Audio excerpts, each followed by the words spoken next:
I went to Dollywood Splash Country for the first time in years. I'm thinking a decade plus. And here's some of the tips and tricks for when you go to the water park. First, learn from me.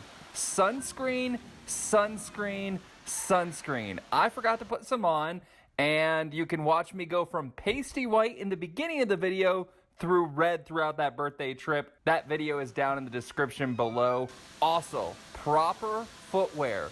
I don't know what concrete Splash Country uses, but it is rough in a lot of areas. My feet got cut up a bit. Now I wear sneakers everywhere, and I found wet sneakers was a better option than walking around barefoot. So wear sandals or something like that.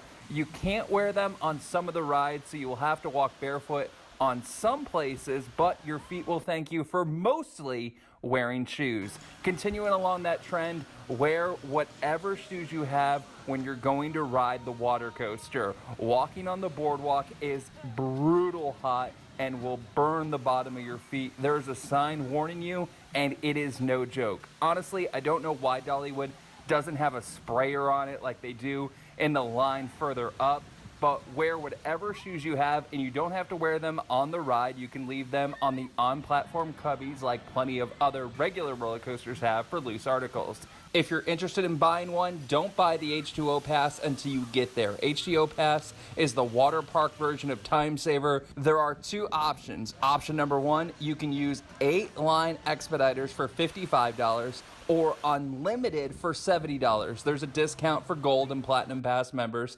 I haven't used the H2O Pass. I'm a big fan of Time Saver at Dollywood, but honestly, I don't know how great the H2O passes are going to be. The spot where it puts you in the line still feels a long way away. Also, the needing to wait 20 minutes after it's scanned to use it again seems weird.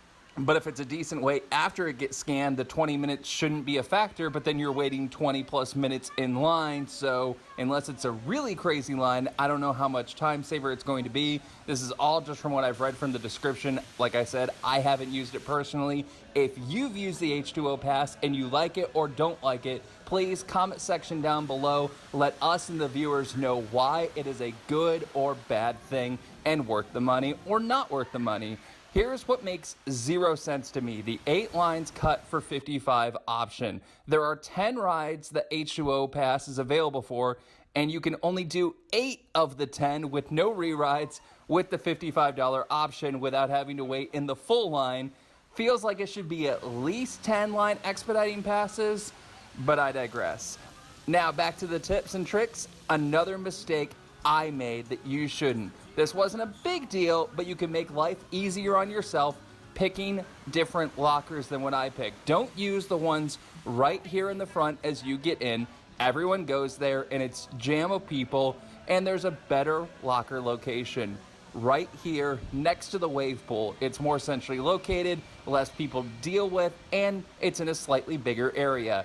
Another tip, check out the map and look down weird offshoots. I found it towards the end of the day when I was looking at the map, but I missed this fun mat slide ride when I was coming into the park and trying to film different things.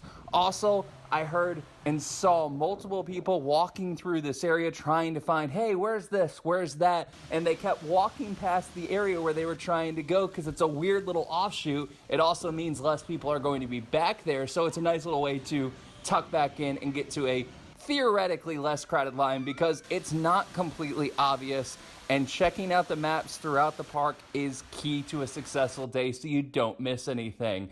Don't forget to watch, subscribe, do all of that fun stuff, hit the like button, check out other videos, and share it with a friend.